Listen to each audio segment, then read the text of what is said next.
To everyone and the symptoms and how they're coping up and how it should be and how it shouldn't be and all. There are some things which we need to understand from mental health aspect, which is like a person who is not able to have a proper relationship, be it physical relationship and then physical intimacy or emotional intimacy, they end up feeling a loneliness and isolation comes in. And when we in mental health, we talk about depression, so social anxiety, social avoidance. These are like, concerns about appearance are three most important factors people fall into depression. There's a study about it. Now, all these three things are happening here with people who are living with any kind of disease.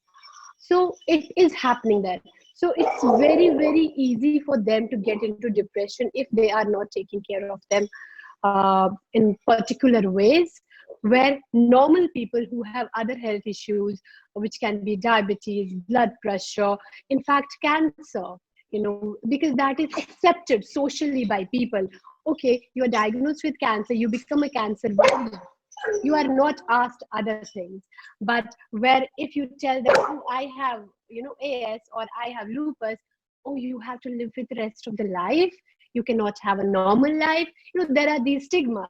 So one, you suffocate with it. So you end up having more emotional issues, more mental health issues. There's a shift. And this shift is not happening because your body is changing. The shift is happening because your mental perception of yourself is changing and how people are looking at it. So it's very, very important to take care of the emotional health. Now, how do I do that? It's very important to first understand your condition, understand what you are going through and knowing it well. What does it require me to have that normal life? So-called at least normal life, even if it is 20, 30, 40%, but what is it? And Vacha said that it is not impossible that you cannot work, but you only need to figure out what is suitable to you, what is practical to you. So since I also live with a medical condition where I get breathless, I cannot walk much, so I realized, is it something I can do in longer run? No, I cannot. I was getting tired. I was breathless. So I was like, okay, I want to do something which I can sit and talk. I'll have more energy and I can make my livelihood also. So you need to understand your medical condition, what it is, know about it, connect with the groups, get all the right knowledge, and then figure out what do I want to do now? What course should I take? What job should I take?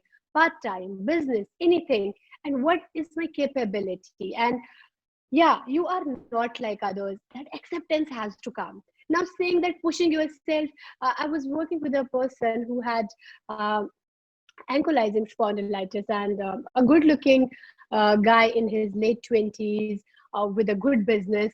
But then he was very particular about his looks, and he had just gotten into this that, my body is changing, I'm not married yet. Though he was making good money, he was taking physiotherapy every day, massages, exercises, everything, but it was still happening. And then I was like, is it only about your body? Is it about only marriage? And what is it about? And then he said, no, I'm not able to have good sexual relationship with my girlfriend also, because there are postures I cannot do, I cannot be there. So you need to understand and you need to accept it. Okay, I have a particular condition. This limits my this moment, or this limits my this feeling. How do I work on it? So understanding that, coming to that acceptance, and then working on it. Now, why do we say that it is very important to stay in touch with a professional? Because that professional helps you to look at the positives of it. When we are going through something, it is not possible for us to look at the brighter side, to look at the silver lining every day. Handy. You are like talking to a person who comes from a space, or maybe the support group. Hemi talked about, yeah, Kritida talked about, Nitu talked about, this support group. That is where you tell them, because they know what they are going through. We call them gatekeepers. They are gatekeepers. They are trained. They are not professional, but they're still trained to handle your emotions and to give you a boost. To stay in touch with those gatekeepers, and just make sure that you are talking to them every now and then, so that you keep looking at the positives of it. Also, I would say, a lot of people don't understand the importance of physical exercise. They say, okay, physical exercise is physical exercise, but you need to understand physical exercise also makes you release dopamine, serotonin, which are the hormones released for your good mood, good sleep, good appetite. And if you are not physically active, if you're not doing exercises, you are not going to release them. So maybe it is not that I'm asking you to hit a gym. Whatever works for you, it can be yoga, it can make another person also feel. When that is happening, you are actually getting into, oh wow, I'm such a good person. And that is bringing the self-esteem up. That is boosting it. Slowly, you're like, wow, I'm a good person. The person smiled at me, and I did not do it out of any expectation. It was just something. So you need to have these small things in your life, and you need to have that self-talk with you. Right now also, when I'm talking to you all, my iPad is on a stand. On that stand is written here, I am courageous and independent. I am secure. I love, accept, and value myself. These are my affirmations. Is it that I was feeling something today, I don't love myself? No. But it is just a constant reminder to myself that I accept, love, and value myself. And that is what is self-image. That is what is self-esteem, because you have issues in accepting yourself. And we give these positive affirmations to people. We're like, okay, you tell me, what do you want? Now, if I want acceptance, maybe you need something else, but ask yourself, what is it? What do I need? And work on that. Also, I would say journaling is very, very important for people like us, or people who are going through struggles, uh, because not every time there is someone is going to be there in your life to listen to you.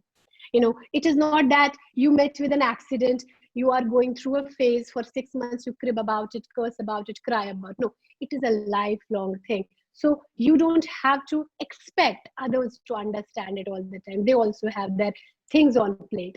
And for caregivers, it also becomes very difficult to be there in your space all the time. So you need to take care of your own self. How do you do that? Just write it down. Put all the negative feelings first. I feel jealous because all other people are doing good, I'm not doing good. I feel angry because I'm not able to do. I feel dependent because I don't have money. All the negative. And then when all the negative things are out, then write down, what do I feel good about? Oh, I still have my hands, I can write. Oh, I still have my mouth, I can dictate. Oh, I still have my ears, I can listen to. So you then focus on the positives of it. But first, take out all the negative. It is like having a house. I know you have a beautiful house, it is neat and clean, but we sometimes, in a week or 10 days, we still go to the corners and to the washroom corners, to the cupboards, and we clean it. So it is similarly doing with your mind. You might be a positive person, you might have accepted your condition, but there could be those cobwebs you need to remove. There could be those dark areas where you need to shed that light on. So it's very important. And if you do such things on everyday basis, and trust me when I say that it is everyday struggle, it is everyday struggle. We are like plants. It takes a lot of time for us to become trees who will take all the nutrients and nourishment from the soil on its own. So we stay young trees. We have to keep giving that nourishment, right amount of soil, water, shades, everything. We have to keep doing it because I did a blog on a friend who passed away last month from a medical condition. And when I asked him that day that, hey, what do you think about it? Do you get angry about it? He said, I do get angry about it, that why me? But then I'm like, ऊपर वाला sir देख के सरदारी देता है. Not everything is given to everyone. So if God has chosen us, I feel there's a bigger plan. So let us focus on that thing. But before that, blaming someone, from a psychological point of view, our mind is our mind gives control to other people, and they take away our self-esteem, and they take away something, and they take an advantage. It is your mind. If you don't give control, nobody can take it. If you don't want to feel angry, nobody can make you feel angry. Ask yourself, I am feeling angry, what am I feeling angry about? And it is like thought, feeling, behavior. I always tell, what you think, that's how you feel. How you feel, that's how you behave. Now you feel, I am not good looking, my hair is falling, I have acne, I don't have good sexual life, I don't have good relationship, I am financially dependent. How are you going to feel? You're going to feel frustrated, angry, sad. And if you're feeling frustrated, angry, sad, and all other negative emotions, how are you going to behave? You're going to disconnect with people. You're going to stay as an angry person. You're going to be that into depression. But if you feel, I have a medical condition, I am going to take care of it by giving it right knowledge, right medicine, connecting with right people. When you do that, your mind feels, oh, I'm in charge. I'm responsible. I'm in charge. I'm calm. And if you're responsible, in charge, calm, how are you going to behave? You're going to behave out of in chargeness, out of responsibility. You're going to be productive. You're going to find ways to deal with it. So that's how our mind works, and that is what I would say. That's how we can reclaim. Some step-by-step procedure which actually works for me and a lot of other patients. So first and foremost thing, as Aruba also mentioned, patient has to accept the disease. Easy and it's easier said than done actually. But just taking one day at a time and gradually working on it, talking about it to your friends, your family, to actually understand. And if that is not possible, just get back to some mental health counselor or some psychologist. They are there to help you out. Then we need to indulge in some meaningful activity. We need to keep ourselves busy. We need to distract our mind from that feeling that I'm sick, I have scleroderma, I have a chronic disease. So you need to set your routine. Either you are working full time or part time, or you are at home. If you are at home, you are a homemaker or not able to do much. Like most of the scleroderma patients, they feel that they have a lot of fatigue. They can't contribute much at home. But still identify things, what you can do. Set your routine every day. That morning, this is the time I need to get up. This is the time I need to do my exercise. This is the time I spend on listening to music, reading, or doing some activity. So this has to be a meaningful thing. So spend some time over there. Now, identify meaningful activity. It's very, very important for you. So where you are spending your time. It could be a hobby group. Identify a hobby group. Like a lot of people say that they write poetry, or they are good in art, or they are good in teaching small kids, taking care of small kids. So identify what is that best you can offer. And I guess this pandemic has been blessing in disguise for a lot of people, because we can actually start doing a lot of online work now, which society is actually accepting now. So just identify what is working for you.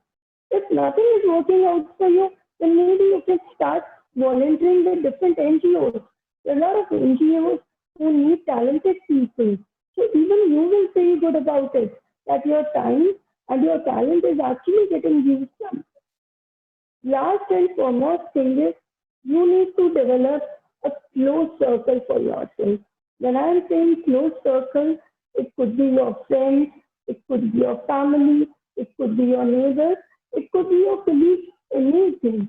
See, having a close knit circle, it gives you a lot of support, it gives you a lot of comfort, because every time it's not possible that you head to a counselor to speak about your issues.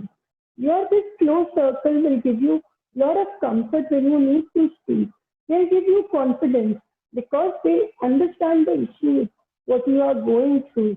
But for that, all the steps which I have mentioned, they need some effort from the patient's perspective also. It's not that it's a magic pill that one day you said, okay, I'll start doing it, and next day it starts happening on its own. No, it doesn't work like this way. You need to put in a lot of effort to reclaim your life back. So that was from